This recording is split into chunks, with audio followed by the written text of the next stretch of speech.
Is आइजर really worth? बहुत सारे बच्चों के ब्रेन में ये डाउट्स जरूर आता ही होगा।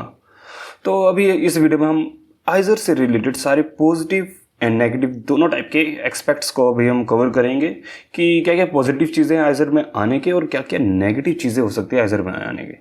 तो सबसे पहली बात हम बात करेंगे एक्सेप्टेंस रेट के पे। तो ऑन रिकॉर्ड अगर आप देखोगे तो आइजर्स में आइजर में अराउंड 1800 सीट्स हैं। 1800 टू 1800 टू 1900 के बीच में सीट्स हैं। 1850 या 1860 कुछ ऐसी सीट्स हैं। एंड लास्ट ईयर 40,000 से भी कम बच्चों ने एग्ज़ाम दिया था इसका। तो एक्सेप्टेंस रेट आपको देखने में लगेगा कि बहुत कम है, लेस देन 5% लगेगा आपको, लेस देन 5%, बट एक्चुअली ऐसा नहीं है। ये 5% से कम तो नहीं है इसका एक्सेप्टेंस रेट। एक्चुअली यहाँ पर एक्सेप्टेंस रेट क्योंकि 1800 सीट है, लेकिन जो जनरल कैटेगरी के बच्चों की कट ऑफ जाती है वो जनरली 3500 के लगभग जाती है, 3500 रैंक के लगभग जाती है। उसके अकॉर्डिंग अगर आप देखोगे तो अराउंड 8% एक्सेप्टेंस रेट है। और अगर आप जेई और नीट जैसे एग्जाम्स के एक्सेप्टेंस रेट देखोगे, जेई एडवांस के अगर हम बात करें तो even less than 1%। JEE advance की अगर हम बात करते हैं अराउंड 1% होता है आईआईटीज़ में acceptance rate, 1 to 2%। And NITs की अगर आप बात करोगे तो वे लगभग इसके आसपास आ जाएंगे, 8% से कम ही रहेगा, 7-8% एनआईटीज़ का भी एक्सेप्टेंस रेट होता है, क्योंकि बच्चों को अराउंड 30-40,000 में एनआईटीज़ ईजिली मिल जाती है जनरल कैंडिडेट्स को। बट अच्छी ब्रांच की अगर आप बात करोगे जनरल कैंडिडेट्स को मुश्किल से 20,000 रैंक, मतलब अच्छी ब्रांच एनआईटीज़ में भी अच्छी ब्रांच अगर आपको चाहिए तो 4-5% के अंदर ही एक्सेप्टेंस रेट रहती है एनआईटीज़ के अंदर भी। और वहीं पर अगर आप कुछ अच्छे बच्चों में थोड़े बहुत भी एक मीडियोकर बच्चे हो तो भी आप आईआईटी एग्ज़ाम को ईजिली क्वालिफाई करके आइजर्स में आ सकते हो। तो यहाँ सिलेक्शन जो है वे कहीं ना कहीं जेई और नीट इन दोनों से काफ़ी ईजिली हो सकता है। तो इस चीज़ को भी हमें अभी ध्यान में रखना होगा वीडियो में और चीज़ों को कवर करने से पहले कि यहाँ पर सिलेक्शन इन दोनों एग्ज़ाम से थोड़ा ईजिली होता है। तो क्या ये इसके अकॉर्डिंग वर्थ कर रहा है कि मतलब हमें कहीं ना कहीं मान लीजिए कि बच्चों को लोअर ब्रांचेस मिल रही है आईआईटीज़ में and they are choosing IISER, या फिर ट्रिपल आईटीज़ में ठीक ठाक ब्रांच मिल रही है, या फिर लोअर ट्रिपल आईटीज़ में सीएस जैसी ब्रांच मिल रही है, but they are choosing either over those triple ITs, या फिर एनआईटीज़ में लोअर ब्रांच मिल रही है और बच्चे आइजर्स चूज़ कर रहे हैं, या फिर बहुत सारे मेडिकल कॉलेज के जो लोअर होते होंगे, मुझे नहीं पता मेडिकल कोर्सेज के बारे में, बट कोई ना कोई ऐसे कोर्सेज होंगे जो एज अ लोअर ब्रांच वहाँ पर भी माने जाते होंगे, लोअर ब्रांचेस टाइप कोर्सेज जो भी हों, तो उसके कंपैरिजन में बच्चे आइजर चूज़ कर रहे हैं। तो क्या उनके लिए वर्थ करेगा, हम इस तरीके से बात करेंगे। हम बिल्कुल भी ये नहीं बात कर रहे हैं कि आईआईटीज़ में बच्चे कंप्यूटर साइंस छोड़ के कभी भी इधर नहीं आते हैं। बहुत ही नेग्लिजिबल बच्चे आएंगे। कभी पास्ट में मैंने बस एक ही सुना है, आईआईटी मद्रास का कंप्यूटर साइंस का स्टूडेंट यहाँ पर चूज़ किया था इस इंस्टीट्यूट को। आईआईटी मद्रास के कंप्यूटर साइंस के कंपैरिजन में बहुत कम होते हैं, वे बहुत ज़्यादा ही जो पैसिनेट होते हैं साइंस की तरफ, वे बच्चे ऐसा चूज़ करते हैं और उनके पास आइजर से बहुत ही बढ़िया ऑप्शन होता है एक आईआईसी बेंगलोर का। तो बच्चे वही चूज़ करते हैं आइजर के कंपैरिजन में, क्योंकि अगर उन्हें आईआईटीज़ में सीएस मिल रही है तो आईआईसी बेंगलोर भी मोस्ट लाइकली मिल जाती है। हाँ, तो अब हम बात करते हैं कि टैग वैल्यू की। अभी बच्चे इस चीज़ को गलत तरीके से कैसे ले लेते हैं। मैं बहुत सारे अपनी वीडियोस में बोल चुका हूँ कि IISERs are equivalent to IITs. तो बच्चों को इस चीज़ से ये भी लगता है, कई सारे बच्चे इसे इस तरीके से ले लेते हैं कि आइजर की टैग वैल्यूज़ है वे आईआईटीज़ की इक्वल है। बिल्कुल नहीं है, मैं बिल्कुल साफ साफ बता रहा हूँ आपको। आइजर की टैग वैल्यू अभी आईआईटी से कम है, एनआईटी से भी बहुत कम है। आईआईटीज़ और एनआईटीज़ इनसे कम है, कहीं ना कहीं बहुत कम है। आइजर्स को बहुत कम बंदे जानते हैं इंडिया में, बहुत कम। फ़ॉरेन में जो बेसिक साइंस के कॉलेजेस हैं वे जानते हैं काफ़ी, फ़ॉरेन में काफ़ी नाम है, इंडिया में भी नाम है, बट आईआईटीज़ और एनआईटीज़ का नाम बहुत आगे है अभी भी। और एम्स वगैरह से भी, एम्स वगैरह का भी नाम बहुत आगे है। तो टैग वैल्यू में आइजर कहीं ना कहीं पीछे रह जाता है, बिल्कुल ये एक्सेप्ट करने वाली चीज़ है। बट अभी हम इसी वीडियो में आगे डिस्कस करेंगे फ्यूचर के बारे में कि ये टैग वैल्यू इंक्रीज होगी या डिक्रीज होगी, वे हम बात करेंगे। बट ये मैं बिल्कुल क्लियर कर देना चाहता हूँ कि आइजर की टैग वैल्यू काफ़ी कम है IITs और NITs से।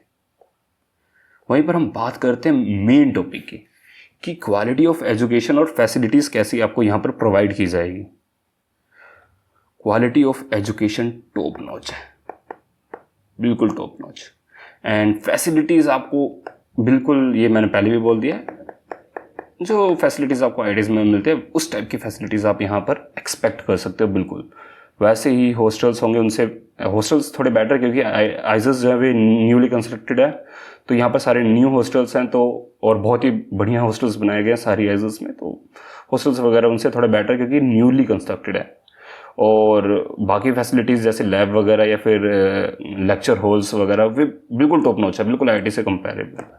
एंड स्पोर्ट्स फैसिलिटीज़ थोड़ी कम मिलेगी आपको आइजर्स में, ये मैं मानता हूँ। IITs के कंपैरिजन में थोड़ा एक्स्ट्रा करिकुलम कम होता है यहाँ पर, और फेस्ट वगैरह भी IITs के कंपैरिजन में काफ़ी कम होते हैं, काफ़ी छोटे मोटे होते हैं, ये मैं बिल्कुल मानता हूँ। बट जो आपके एजुकेशन से रिलेटेड जो भी फैसिलिटीज़ होती हैं वे बिल्कुल टॉप नॉच मिलती है और IIT से कंपेरेबल होती हैं वे बिल्कुल, ये बिल्कुल साफ साफ बात है। एंड ये अब IITs में आपको पता ही होगा कि फीस जो उनकी 4 ईयर्स की फ़ी होती है वे अराउंड 10 to 12 लाख होती है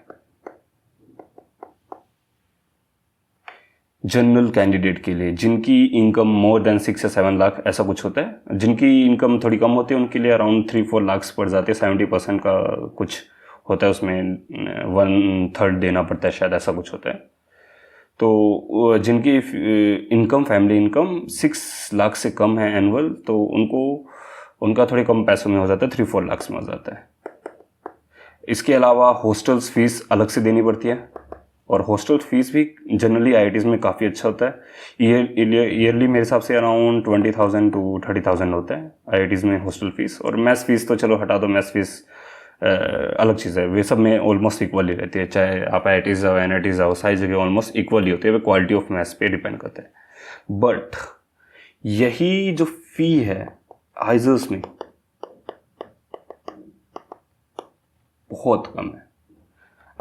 जैसे कि जनरली आइजर्स में आपका पूरा जो कोर्स है वे आप मान लीजिए max to max 3.5 to 4 lakh, max to max इतने में हो जाएगा अगर आप जनरल कैंडिडेट के बच्चे, और ये सबके लिए ही ऑलमोस्ट सेम ही रहती है। तो और इस फीस में मैंने हॉस्टल फीस इंक्लूड कर रखी है, 4 लाख तक में आपका हॉस्टल फीस और ये सारी चीज़ें हो जाएंगी 5 ईयर्स के लिए। उसके अलावा जो मैस होती है, मैस सबकी सेम होती है, सबकी सेम प्राइस होंगे, 3-4,000 पर मंथ ऐसे कुछ रहता है मैस फीस सारे आइजर्स और सारे IITs में ही, तो वे कुछ नहीं है। तो यहाँ से जो फी ROI है उसमें ये तो पता चल रहा है इन्वेस्टमेंट हमारी काफ़ी कम हो रही है, उसके अकॉर्डिंग जो आउटपुट निकलता है वे काफ़ी ही एक्सेप्टेड आउटपुट निकलता है, कि ऐसा नहीं है आपका यहाँ पर पैसा बर्बाद होने वाला है, ये बिल्कुल साफ साफ मैं आपको बता देना चाहता हूँ। और वही अभी हम बात करते हैं कि फ्यूचर क्या होता है आइस राइट्स का। जो यहाँ से बच्चे निकल रहे हैं आइस राइट्स, उनका फ्यूचर क्या है, वे करेंगे क्या आगे जाके। आपको पता ही है मैं क्या लिखने वाला हूँ। बच्चे सिर्फ और सिर्फ यहाँ से PhD करते हैं, ऐसा बहुत सारे बच्चों को लगता है। हाँ, अराउंड 70% स्टूडेंट्स PhD के लिए जाते हैं यहाँ से, ये बिल्कुल साफ ये बिल्कुल हकीकत है, यही होता है यहाँ पर आइजर्स में। बच्चे सारे के सारे PhD करने के लिए जाते हैं, और मोस्टली फॉरेन में PhD करने के लिए स्टूडेंट्स आइजर्स से जाते हैं। बहुत सारे बच्चे तो नहीं, बट फ्यू स्टूडेंट्स जो होते हैं वे प्लेसमेंट्स के लिए भी जाते हैं, क्योंकि बहुत कम कंपनीज आती हैं यहाँ पर आइजर्स में प्लेसमेंट के लिए। And medium package is around 9 to 10 lakh LPA। कहीं कहीं बहुत कम भी ये चला जाता है, 5 LPA के आसपास भी चला जाता है। वे डिपेंड करता है कैसी आप कंपनीज में जा रहे हो। थोड़ी ये थोड़ा अलग टाइप का फील्ड है, R&D डिपार्टमेंट्स वगैरह, तो यहाँ पर बहुत हाई इनकम नहीं होती है, बट स्टेबल इनकम होती है। इसीलिए बच्चे पीएचडी को ज़्यादा प्रीफर करते हैं क्योंकि यहाँ पर इनकम हाई नहीं है, और पीएचडी करते समय आपको स्टाइपेंड मिलता है इंडिया में अराउंड 40,000 हो चुके हैं, 40 या 41,000 पर मंथ, एंड फॉरेन में ये अराउंड 2,000 to 3,000 डॉलर्स होता है। डॉलर्स में मैं बात करूँ पर मंथ, तो फॉरेन में भी काफ़ी अच्छा खासा आपको पैसा मिलता है पीएचडी करते समय, इसलिए बच्चे फॉरेन में जाना प्रेफर करते हैं। और इंडिया में भी काफ़ी ठीक है क्योंकि इंडिया और वहाँ पर जो इन्फ्लेशन की वजह से जो इंडिया का प्राइस है वो काफ़ी ठीक है। इंडिया में जो स्टाइपेंड मिल रहा है वो काफ़ी ठीक है। बट अभी मैं कुछ और चीज़ें बता देता हूँ, जैसे कि बीएस कोर्सेज जो हैं आइजर भोपाल के, उनकी प्लेसमेंट काफ़ी ठीक ठाक हो रही हैं अभी फ़िलहाल। एंड बीएस कोर्सेज के लिए जो इंडस्ट्रीज़ आ रही हैं वे बीएसएमएस के नॉर्मल स्टूडेंट्स को भी बैठने दे रही है प्लेसमेंट्स के लिए। तो आइजर भोपाल का रिसेंट प्लेसमेंट डेटा मैंने देखा था और वे काफ़ी ठीक ठाक है। तो वहाँ पर बच्चे आइजर भोपाल में प्लेसमेंट्स के लिए भी काफ़ी जा रहे हैं, और ये क्यों हो पा रहा है? क्योंकि उन्होंने प्लेसमेंट सेल अपना एस्टेब्लिश कर रखा है। बहुत सारे आइजर्स अब इसमें काम कर रहे हैं, आइजर भोपाल, एंड अभी करंटली ही आइजर टीवीएम में भी ये प्लेसमेंट सेल एस्टेब्लिश हो चुका है। क्यों हुआ है? क्योंकि यहाँ पर भी आई स्क्वायर के कोर्सेज हैं, मैंने आपको बताया होगा, I square, physics, chemistry, math, data science और भी ऐसे इन कोर्सेज के लिए प्लेसमेंट सेल की ज़रूरत तो पड़ेगी ही फ्यूचर में, क्योंकि ये बच्चे इंडस्ट्रीज़ के लिए ही रेडी किए जा रहे हैं। स्पेशली इसका आपने नाम बहुत सुना होगा, डेटा साइंस। हाँ, तो यहाँ पर फ्यूचर में प्लेसमेंट्स जो है वे बच्चे प्लेसमेंट्स के लिए बहुत सारे जा सकते हैं। इसके अलावा एक ऐसी जॉब है जिसमें आइजर्स के स्टूडेंट्स को बहुत प्रेफर किया जाता है, वे है एकेडमिक्स। कोचिंग इंस्टीट्यूट वाले आइजर्स के स्टूडेंट्स को बहुत प्रेफर करते हैं, ये मैंने देखा है, और बहुत मोटा पैसा मिलता है एकेडमिक्स में।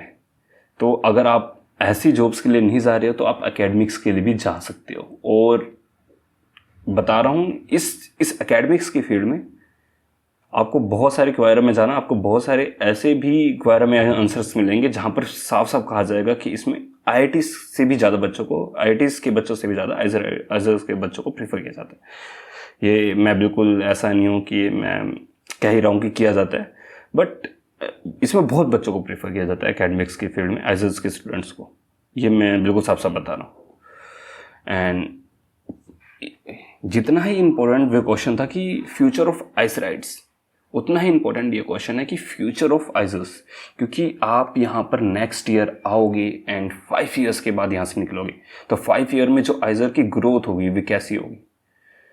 बहुत अच्छी ग्रोथ हो रही है यहाँ पर, क्योंकि आइजर्स को एस्टेब्लिश हुए अराउंड 15 to 20 ईयर्स हुए हैं, और उन्होंने अपना नाम काफ़ी अच्छा खासा बना रखा है, काफ़ी अच्छा खासा बना रखा है। ब्रांड वैल्यू उनकी कहीं ना कहीं बन रही है, और आइजर्स की ब्रांड वैल्यू इंक्रीज ही होती रहेगी फ्यूचर में।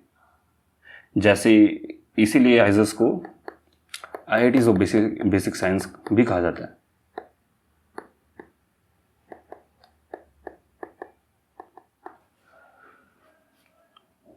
तो फ्यूचर ऑफ आइजर्स के फ्यूचर में आपको कोई डाउट नहीं करना है, वे होएगा ही, वे ग्रो करना ही करना है उन्हें। और ऑलमोस्ट 5 ईयर्स के बाद यहाँ पर प्लेसमेंट्स की हालत बहुत इम्प्रूव होने वाली है, क्योंकि इंडिया में R&D की काफ़ी डिमांड होने वाली है। इंडिया जिस तरीके से ग्रो कर रहा है, इंडिया जिस तरीके से अपना रिसर्च में पैसा अब इन्वेस्ट करेगा, क्योंकि अभी इंडिया को इंफ्रास्ट्रक्चर में जो ये मनी स्पेंड इंक्रीज़ करना है, एंड इसके बाद इंडिया को रिसर्च में मनी स्पेंड इंक्रीज़ करना ही होगा, जैसा चाइना ने किया था। सबसे पहले अपना इंफ्रास्ट्रक्चर क्रिएट किया, इंडस्ट्रीज़ वहाँ पर एस्टेब्लिश की दबा के। अब इंडस्ट्रीज़ में रिसर्च की तो ज़रूरत पड़ेगी ही ना, जैसे मोबाइल इंडस्ट्रीज़ होगी, सेमीकंडक्टर बेस्ड इंडस्ट्रीज़ होगी, वहाँ पर फिज़िक्स के रिसर्चर्स की ज़रूरत पड़ेगी ना सेमीकंडक्टर्स के लिए। या फिर बायोमेडिकल हो गया ये सब अपना, यहाँ पर बायोलॉजी के स्टूडेंट्स की ज़रूरत पड़ेगी ना। तो फ्यूचर ऐसा बिल्कुल भी नहीं है कि आप बेरोज़गार रहने वाले हो, ये मैं बिल्कुल साफ साफ लाइन आपको बोलने वाला हूँ। बेरोज़गार आप नहीं रहने वाले हो, आपके पास एक काफ़ी अच्छी आपके पास एजुकेशन आपको मिलेगी, प्रोवाइड की ही जाएगी। तो जिसके पास नॉलेज है वो कुछ ना कुछ कर लेता है, ये होता है। तो आप बेरोज़गार कहीं से नहीं रहने वाले हो। और उसके अलावा आपके पास ऑप्शंस इतने ही हैं कि मैं बता नहीं सकता हूँ। पीएचडी, प्लेसमेंट्स, या फिर एकेडमिक्स में घुसना, और फ्यूचर में बहुत सारे ऑप्शंस आपके पास, न्यू ऑप्शंस आएंगे ही आएंगे। तो एक्सप्लोर करेंगे हम फ्यूचर में। मुझे पता है कि अभी भी आपके ब्रेन में बहुत सारे डाउट्स रह सकते हैं, और मैं चाहता हूँ कि जो भी डाउट्स आ रहे हैं आपके ब्रेन में, आप डायरेक्टली कमेंट बॉक्स में कमेंट कीजिए। फ्यूचर में मैं उसे क्लियर करने की पूरी कोशिश करूँगा। मैं मिलता हूँ फ्यूचर की वीडियो में, फ्यूचर में जो वीडियो मैं अपलोड करूँगा उसमें। सॉरी, तब तक के लिए बाय बाय।